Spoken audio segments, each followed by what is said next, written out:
24. januar 2023. Klokken 04:00. Temperaturen på de sydlige Donetsk-sletter ligger under frysepunktet. Udefra ser højhusene i Fulada fuldstændig forladte ud. Men bag de udhulede rammer venter et ukrainsk panserværnshold. Deres øjne er låst fast på den sydlige indfaldsvej, mens de venter på, at det russiske panser skal komme. Pludselig oplyses himlen af BM-21-grade raketkastere sammen med TOS-1A brændende sol termobariske raketkastere, der sigter mod at forvandle byens højhuse til murbrokker. På jorden ruller T-80 kampvogne hen over det snedække, der dækker jorden. Med infanteri fra 155 og 40 brigade sammen med 36 motoriserede riffelbrigade og andre specialenheder, der følger efter og skynder sig mod Volodymyr fra sydøstlige og sydvestlige retninger. For russerne er det nu det øjeblik, de har arbejdet hen imod. Og om deres mission lykkes eller mislykkes, afhænger af hastighed og styrke, for at de kan få succes. Dette må ikke udvikle sig til en udmattelseskrig. Det skal være hurtigt og kirurgisk udført, hvor Rusland håber at gennemføre et lynangreb. De haster gennem de åbne marker omkring byen, finder dækning blandt datsjerne og andre små bygninger i udkanten. Og derefter stormer de centrum, før Ukraines forsvarer overhovedet ved, hvad der ramte dem. Dette er strategien for generaloberst Rustam Muradov, kommandør for det østlige militærdistrikt. Der står enormt meget på spil i dette slag for Muradov og Kremls krigsmaskine. Og generalen håber, at det store antal tropper og den massive mængde panser, han har til rådighed, vil være nok til at opnå den sejr, han så hårdt har brug for. Men Muradovs plan ignorerer fuldstændig de lektier, der burde være lært i Pavlivka. Der blev Ruslands angrebstropper og panserkolonner, som bevægede sig langs forudsigelige ruter i forudsigelige formationer, opfanget og ødelagt af de ukrainske forsvarer. Og præcis det samme begynder at ske i Fulada. Muradov beordrer sine enorme panserkolonner til at rykke frem af de få asfalterede veje og jordveje, der stadig giver adgang til byen. Med kampvogne i spidsen og BMP-infanterikampkøretøjer rullende bagved, kan ukrainske observatører fra deres højt liggende position se fjenden på lang afstand. De følger præcis de ruter, som de havde forventet. De samme ruter, som de allerede har mineret og indmålt artilleri mod. Med deres artillerisystemer, som er sikkert placeret flere kilometer væk, behøver ukrainerne næsten ikke at flytte sig. De ser blot til og venter, mens russerne kører direkte ind i deres fælder. Og russerne har intet andet valg end blindt at køre ind i disse forudindmålte artillerizoner. Hvis du kigger her på de flade, karakterløse sletter mod syd, kan du se hvorfor. At rykke frem mod Volodymyr efterlader en angribende styrke uden en eneste centimeter dækning. En gang en blomstrende mineby er Fulada nu en sønderknust ruin. Efter gentagne gange at være blevet bombarderet af russiske raketter og artilleri, siden Kremls fuldskala invasion af Ukraine begyndte knap et år tidligere. Men de tidlige angreb vil snart blegne i betydning sammenlignet med det, der kommer nu. Efter måneders hårdt slid nærmer nogle af den russiske hærs eliteenheder fra den 155. Gardes marineinfanteribrigade og den 40. marineinfanteribrigade sig byen. Med dusinvis af kampvogne og infanterikampkøretøjer til rådighed har denne massive mekaniserede angrebsgruppe fået et klart mål: at erobre Fulada med alle nødvendige midler.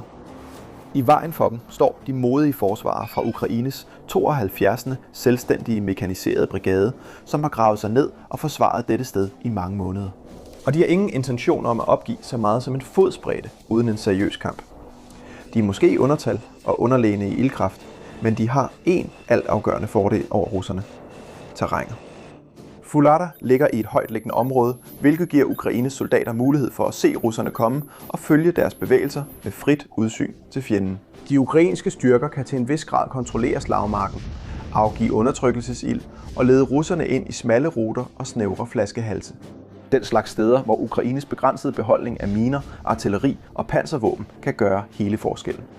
Det er en taktik, de har brugt før, men den er aldrig blevet prøvet mod en styrke af denne størrelse.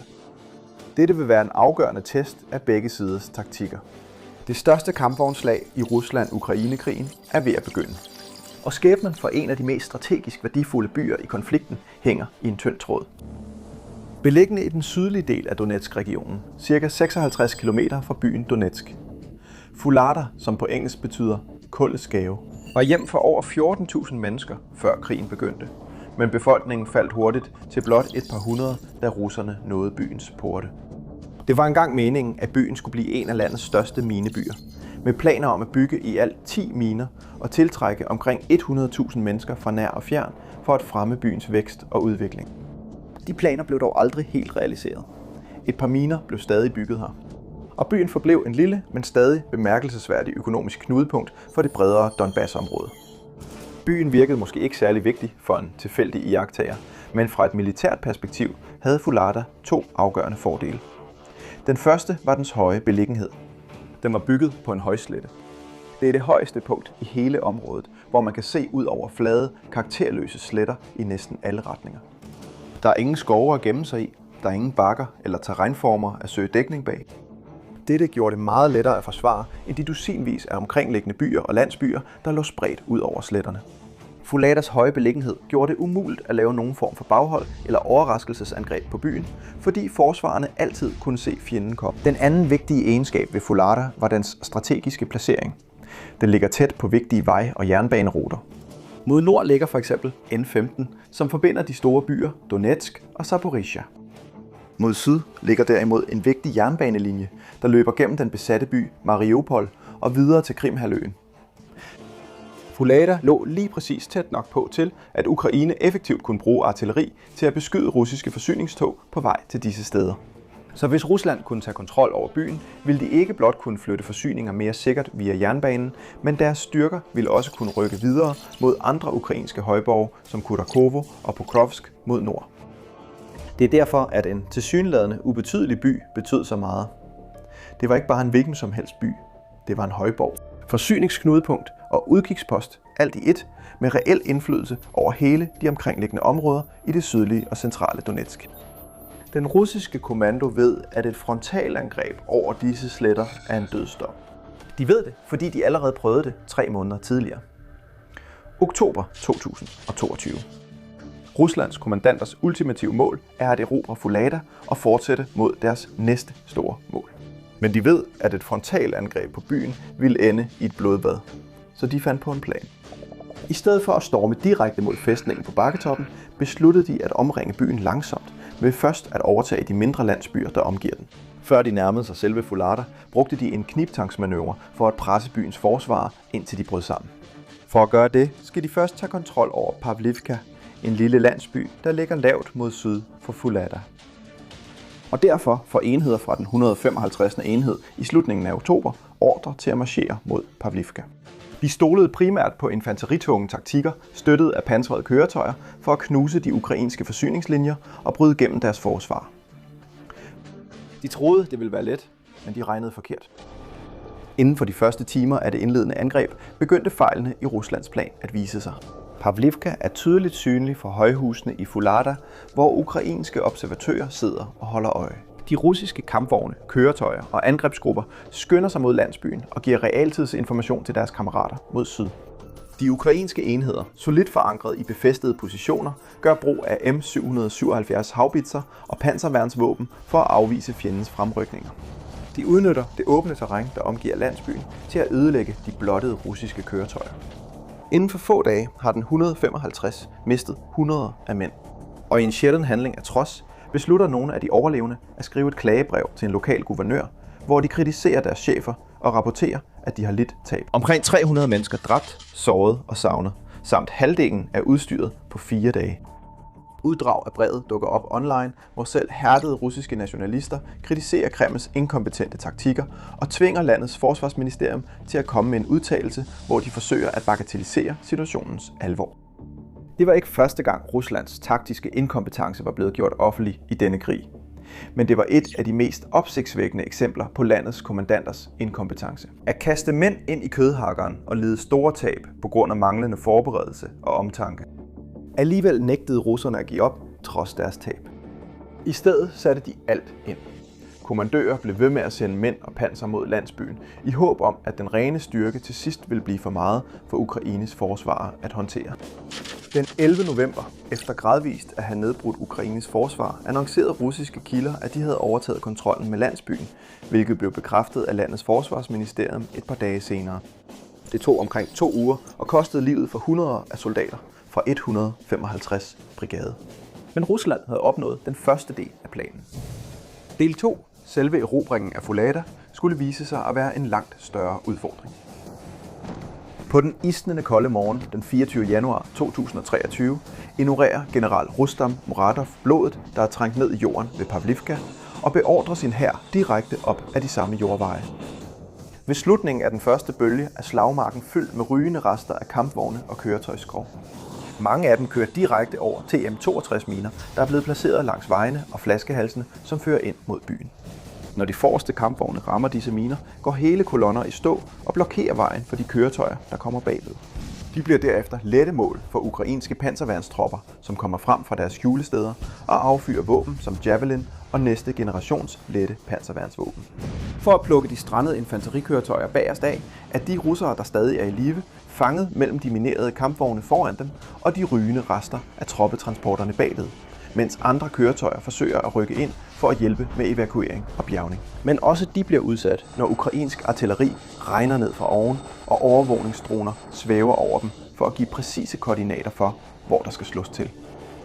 Da de indser, at de med sikkerhed vil dø, hvis de bliver der længere, tager de russiske soldater det dristige valg at stige ud og løbe over de åbne marker, mens eksplosioner lyder omkring dem. Muradov ser til i rædsel, mens hans taktiske ufleksibilitet bliver afsløret, men det er for sent at trække sig tilbage. Nu. Han opfordrer til at sende flere kampvogne og kampkøretøjer ind i kampens hede. Med vejene blokeret, vælger nogle af disse køretøjer at køre væk fra vejene og ud på de åbne marker i den tro, eller måske i håbet om, at de ikke er mineret. Det er de ikke klar over. Ukraines forsvar havde også forudset dette og affyrer aktivt endnu flere fjernudlagte panserværnsminer ind i området, med hjælp fra deres haubitser. Disse specialiserede 155 mm artillerigranater er designet til at sprede 9 små panserminer ud over store områder, hvilket gør det muligt for Ukraine øjeblikkeligt at skabe nye minefelter. Efterhånden som flere russiske kolonner rykker frem, forvandler Ukraine terrænet omkring dem til uundgåelige dødsfælder. De kan ikke rykke frem, de kan ikke trække sig tilbage, og panikken breder sig hurtigt, mens flere russiske besætninger forlader deres køretøjer og flygter for livet. Dagene går sådan, hvor Ruslands ubønhørlige angreb bliver slået tilbage af de ukrainske forsvar. Byen bliver også ramt, hvor russiske raketter og kampvognskanoner sprænger huller i de gamle sovjetiske boligblokke og andre bygninger, der stadig står. Men kampens tab er langt større end dem på den ukrainske side, ifølge adskillige medier. Dusinvis af køretøjer bliver ødelagt hver dag. Som den 13. februar, hvor mindst 31 pansrede køretøjer blev elimineret ved et enkelt ukrainsk baghold. Mekaniseret bølge efter mekaniseret bølge formår ikke at opnå de ønskede resultater, og antallet af tabte soldater og materiel fortsætter med at stige. Online spredes billeder og videoer, der viser de rygende rester af T-1 kampvogne og sprængte BMP'er. Mens ligene af faldne russiske soldater ligger spredt på markerne i den første uge af februar, er Ruslands 155. marineinfanteri blevet decimeret.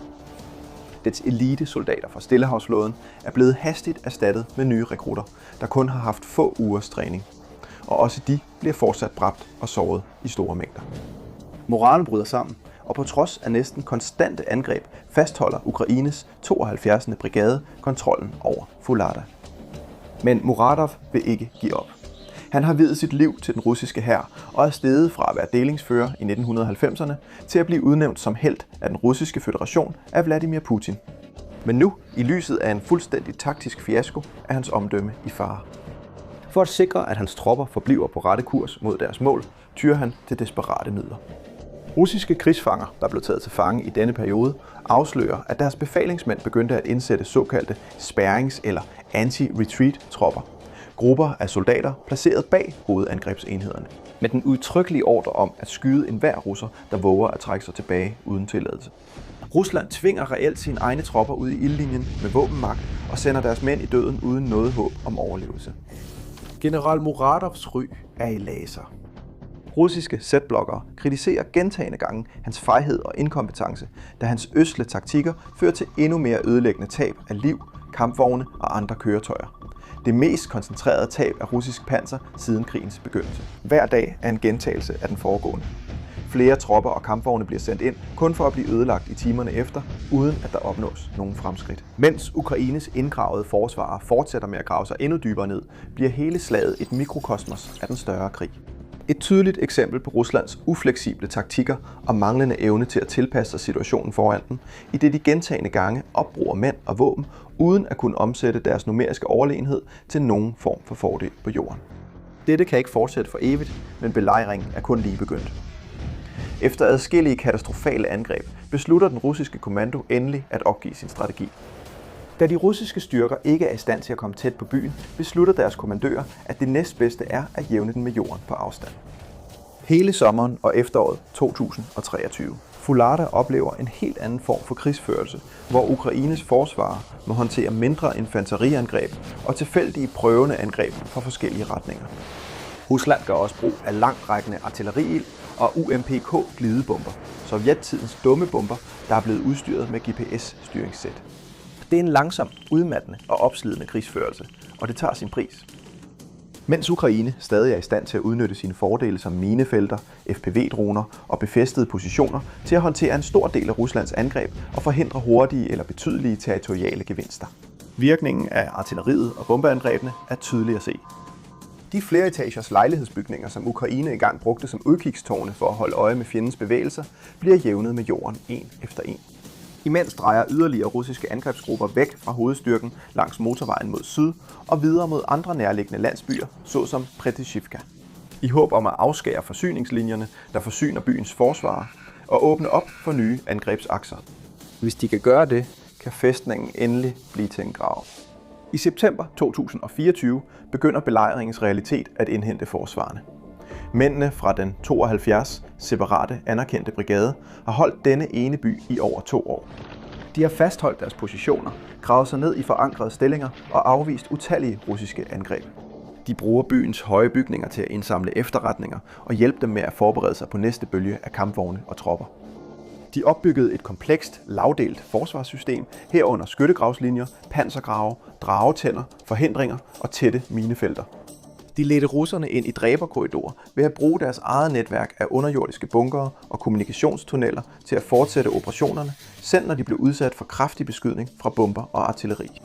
Da russerne ændrede deres taktik, tilpassede Ukraines forsvarer sig og skiftede fokus mod droneangreb og håndvåbenild mod de små troppeenheder, som Kremls kommandører sendte deres vej. Men nu er deres reserver af energi, styrke og forsyninger blevet reduceret. Ammunitionen er ved at slippe op, moralen falder, og de forsvarsværker, der har hjulpet disse soldater med at overleve, bliver nedbrudt en efter en. De, der er tilbage, er underernæret og søvnberøvet og overlever i oversvømmede kældre og udbrændte bygninger. De lever af de få rationer, de kan skrabe sammen, og de kan ikke længere holde perimeteren. Russiske styrker formåede at bryde igennem mod øst og erobrede en af byens kulminer. I processen fik de deres eget stykke højdedrag, hvorfra de kan se ned over resten af byen. Den 25. september når flere russere Fuladas vestlige udkant. Knibtakken er på plads. Alt, der mangler nu, er at klemme den sammen. I dagene derefter modtager Ukraines tropper den ordre, de så længe har formået at udskyde. Ordren om tilbagetrækning. I små grupper og under dække af røg, granater og mørke. Forsøger de at flygte, mens russiske FPV-droner sværmer over himlen for at jage dem. Den 1. oktober 2024 rykker den 40. flådeinfanteribrigade, den samme som Ukraine så mange gange tidligere, havde formået at standse ind i byen og hejser det russiske flag. Over det, der er tilbage af Fulada, engang en fredelig mineby, nu et rygende skal. Det er en sejr, men en tom en af slagsen, og en, der kom med en katastrofal pris. Mens de russiske tropper, der overlevede angrebet, kunne fejre, er tusindvis af deres landsmænd omkommet i processen. Men 155 blev reelt ødelagt flere gange, og general Muratov blev til sidst afsat fra sin post. Dømt til at få sit navn for evigt forbundet med den kampvognskirkegård, som hans inkompetente taktikker var med til at skabe. I alt anslås det, at Rusland mistede langt over 100 pansrede køretøjer, samt flere tusind af sine mest erfarne soldater.